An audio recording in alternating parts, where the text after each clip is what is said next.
true statement to make is that we all enjoy catching fish. I know that you would enjoy catching those fish even more if you caught them on lures and rods that you designed and built yourself. That's what we're going to do here. Welcome to the Angler's Workshop.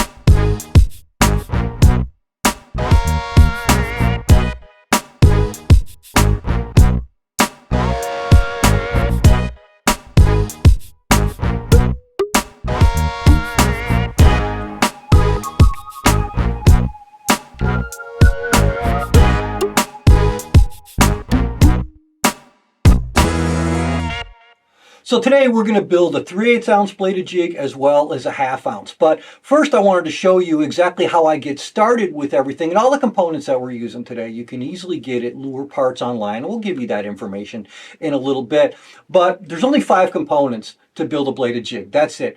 You have the head, you have the blade, you have the skirt, you have the split ring, and you have the lock snap. So the first thing I'm going to start out when I get all my components ready to build is I'm going to look at the jig head. Now in most cases they're going to be sharp coming out of the package, but what if they're not? How can you sharpen the hook the easiest, the quickest way and still maintain that point and keep it from rusting? Well, that's what I'm going to show you. So this would be the jig head that I'm going to use, and this is a 3/8 ounce size. We're going to start with that one first, and I'm going to build a bluegill color bladed jig on that one. And this hook is relatively sharp. I always check it by putting it on my fingernail, but it slides a little bit and I'm just not happy with that. I want to make sure that jig is extremely sharp and ready to go when I take it out of the tackle box. So the first thing I'm going to do is I'm going to take a diamond file. Okay, and you can get these off of Amazon, all right? And they come in a bunch of different sizes. Every one of them that I've ever tried works. They come in a pack of 5, I think. But what I'm going to do is I don't like using a regular hook sharpener, and there's a reason for that. It's because sometimes when I get in a hurry on a regular hook sharpener, you'll start sharpening that hook, and what you're actually doing is grinding down the point, so it won't last as long for you. So with a diamond file, I'm not going to be grinding down the point. I'm going to be honing it. There's a big difference. It will last longer and give you a sharper point for quicker penetration. So it's real easy to do. All I'm going to do is I'm going to hold it here, and what I'm going to do is I'm going to put an angle on it, and I'm just going to bring it toward me, and then I'm going to rotate it just like so. I'm going to go back and forth on it. If you notice, I'm not pushing real hard. You don't need to, okay? And I'm going to hone that point, all right? You'll actually be able to feel if there's burrs in that hook. It'll stop a little bit and then continue down. That way you know that you actually got that burr out of there. So that's right there. I'm going to check it now. Yeah, that's what I want. When I touch it to my fingernail and I can feel it start going in, that's the point that I want. Now, to keep that from rusting, this is a tip that you may not know. I'm going to take a permanent marker, and this is just a Sharpie. You can get them anywhere, and I like the large points. So what I'm going to do is I'm going to color over the area that I just sharpened and make sure that it's thoroughly covered. And the reason I'm doing this, you may not know this, but the chemical inside the Sharpie will keep your hook from rusting. So now I always have a sharp hook. I know that it won't rust in my tackle box. That's the first step. That's exactly what I want, because when the bladed jig is built, it will be ready to go when I need it. Now, Lure Parts Online has about 40,000 SKUs of components that you can build anything that you want, whether it be tying your own flies, building your own bladed jig, spinnerbaits, whatever. But they also have one of the largest selections of components for bladed jigs. And so what I'm going to show you is the 2 types of blades that I build on the most. One is your standard bent blade, like you would find in most bladed jigs or chatterbaits in the store. The other one is it's my favorite blade to build on, and that is a flat blade. Now here's the difference. Your bent blades will give you more of your standard action, straight in line, and those work, absolutely no doubt about that. What I like about the flat blades is what I'm going to show you when you combine certain components is the flat blades will have a tendency to catch the water as it's going through it differently and cause the bait to hunt more. That's what I want. I really like building these blades when they have more of an erratic motion than straight line. And don't get me wrong, like I said, the standard blade works. But one of the best things about building your own baits, You do what you want. And when I can offer the fish something different that chances are a lot of anglers haven't done before, my chances of going bit go up. Remember, all fishing is, all it always has been, and all it always will be is a game of odds. The more odds you put in your favor, the more successful your chances of an angler are. So the next thing we're going to do now is I'm going to show you how to set up that blade. Here's another important customization tip for you. I use two sizes of split ring, size 3 and size 4. That makes a difference in the action of your bladed jig.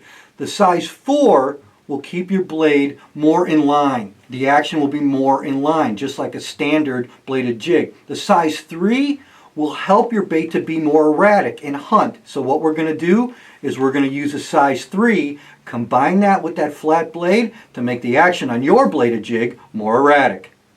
Okay, now for this bladed jig, I'm going to use this green pumpkin type blade. I really like colored blades more so than I do gold or silver, mostly because more people use gold or silver blades. So I really like the colored blades more. So I'm going to take the split ring with the split ring pliers, and I'm going to insert it in the bottom hole in that blade.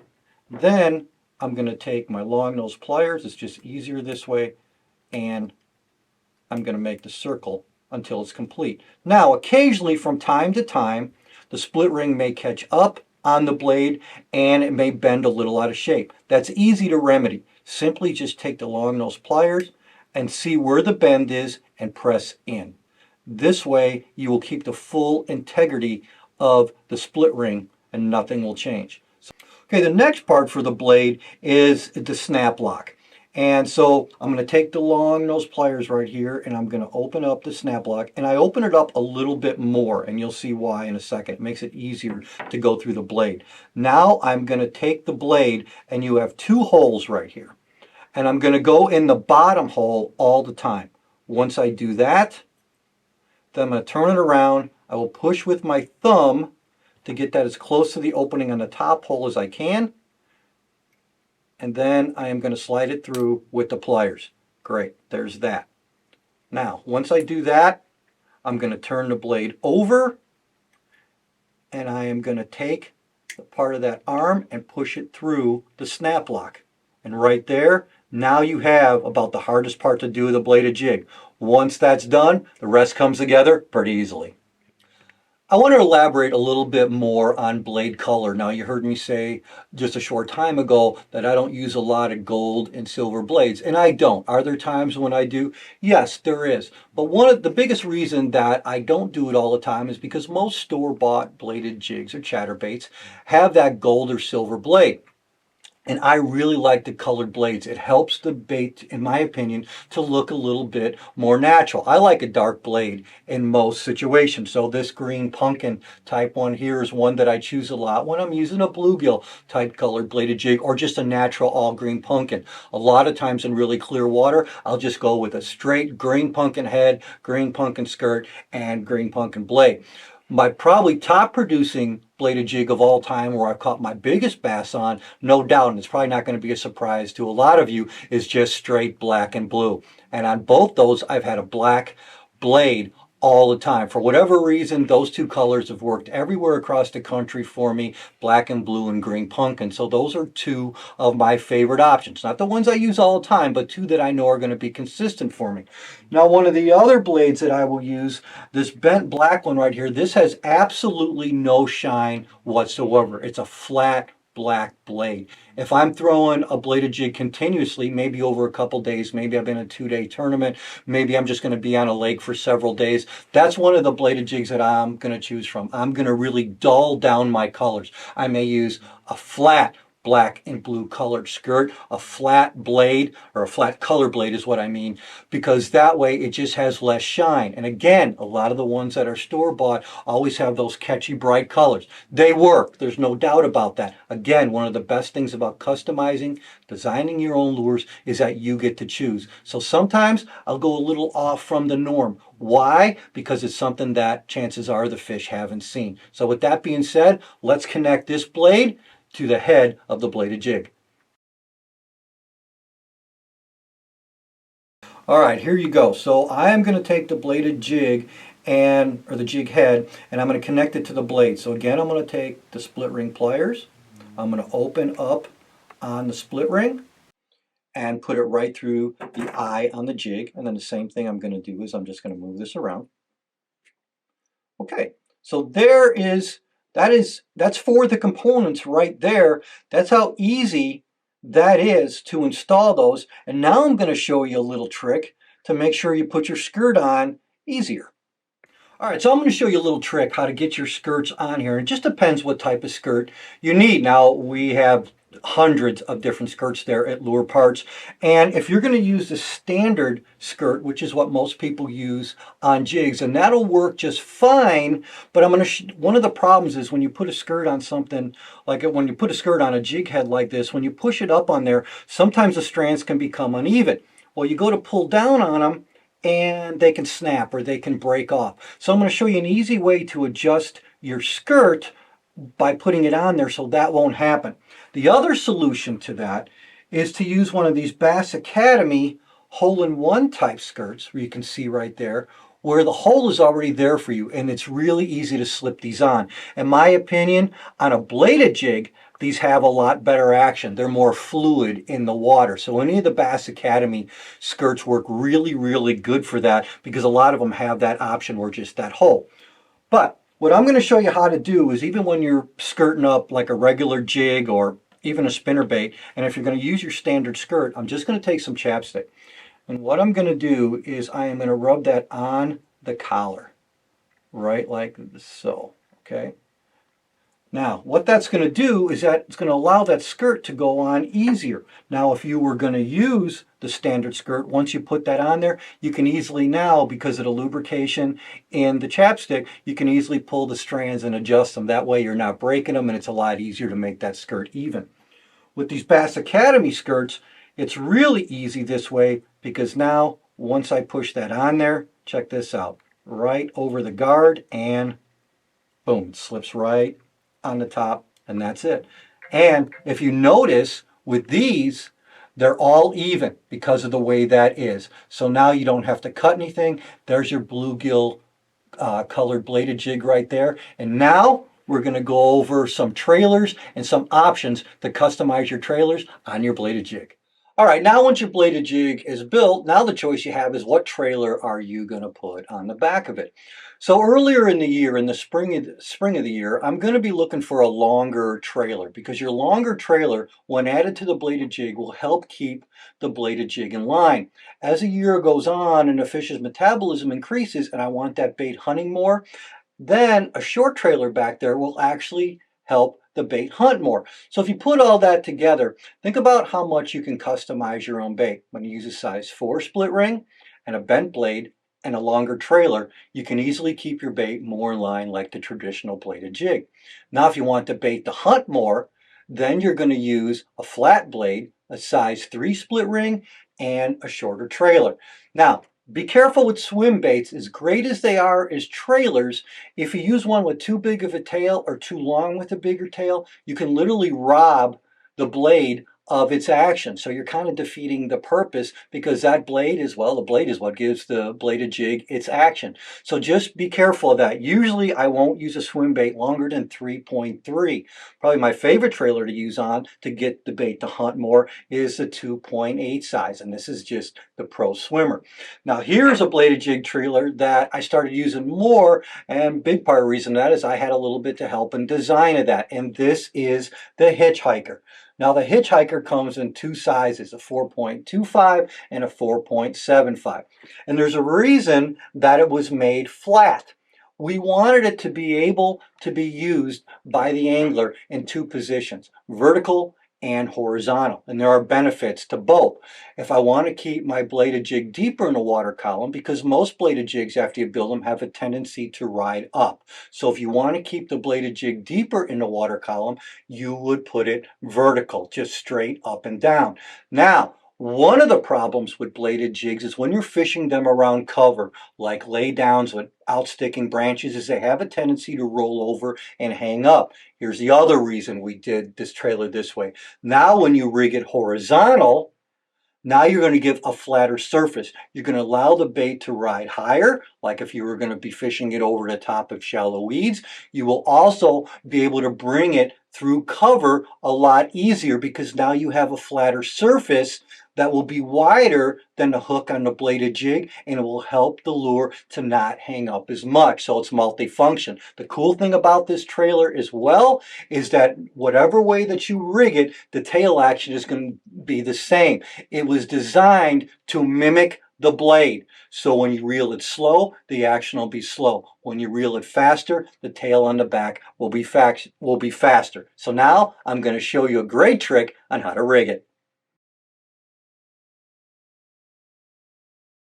This is the longer version. I want it just a little bit shorter on the smaller bladed jig. So I'm just going to take the scissors, and we put ridges on here so you can measure specifically. Not only does it move a little bit more water, but now you can measure specifically how you want to cut it. I'm just going to cut the front head part off right here. That's what I'm going to do. That's the size that I want for this bladed jig that I'm building. Now I'm going to take the bladed jig and I'm going to show you a little trick that will help your trailer to last longer on the bait. So what I'm going to do is I'm going to push it down and just rig it like you normally would, about right there. But now I could easily just push this up straight on here and it would work. I'm going to show you how to make it work a little bit better. So what we're going to do is I'm going to push that there. I'm going to turn it toward you. Then I'm going to push up. And then I'm going to turn back. What that does is now it bites into fresh plastic, so your trailer is going to stay up there better. So now the bait is rigged, 3/8 ounce size. It is rigged to fish shallow, over and around cover, and over the top of weeds. All right, and there it is rigged. That's your 3/8 ounce bladed jig with your Hitchhiker trailer. Okay, now I'm going to build a bladed jig that I like to throw on cloudy days. Now you may or may not know this, but on cloudy, rainy days, I like throwing white or a combination of maybe like a white and purple or a white and chartreuse. The bottom line is white puts off a better silhouette in the water than a gold or silver blade or any other colored blade for that matter on a cloudy or rainy day. And so what I'm going to do is I'm going to build you somewhat of a white bladed jig with an all white blade on it. And then this is a really cool combo and one that's been really, really successful for me. It's just one of those baits that, especially if you have a lot of fishing pressure or there's people going down the bank ahead of you on a cloudy, rainy day, a white bladed jig or a white spinner bait for that matter is something you always want to have in your arsenal. So I've already sharpened the hook. I've put the magic marker on there, the Sharpie on there so it won't rust. So now we're going to put the split ring on here. So after I open it up with the split ring pliers, then I'm going to take my long nose pliers and we're just going to move it around like so. And there we go. And again, if it gets a little bent, don't worry about it. Just there it is right there. I bend it with the pliers. There you go. It's perfect. Again, that when you do that, now you have the full integrity of the split ring. Now let's put on the snap lock. We're going to go on the bottom hole, push it through, and then I take my thumb and I push it to the entrance. That makes it a little bit easier, and then you snap it through there like so. Pull it down just to make sure that it comes through. There we go. Turn that over. Now I'm going to take this and lock it right through there. There it is. It's locked. And now, again, the hardest part, and that's it. It's all complete. Now let's attach it to the jig head. And then you slide the jig head that way, and then you turn. And there we go. Now it's completely connected, and now we're going to put on the skirt. All right, so we're going to do the same trick again, and we're going to put that chapstick on there like so. There you go. Now this, without question, is one of my absolute favorite skirt colors of all time. This one is called Purple Magic. It's got like a white ghost color for the white on this pattern, and it fades into purple. This has been an absolutely killer skirt color for me. Another Bass Academy skirt. So you usually just slide it right up on there, then it hits that chapstick, and slides right over the top. And there, as simple as that, man, it's just an awesome, this is one of my absolute favorite ones. Right there is your completed bladed jig. All right, so now on that cloudy, rainy day that we're going to be fishing this bait on, I want the whole full profile. So I'm not going to cut down the Hitchhiker at all. And it's got a great little surface area right here that you can start on for the hook to go through. So I'm just going to flip over the bladed jig. I'm going to go right in the center of that hole. I'm going to push it down like so. We're going to do that same trick, okay? I'm going to push this towards you, push up, and pull back, biting in to soft plastic. There you go. Now you've got your bladed jig with your full profile there, nice and straight on there. That is one killer combination.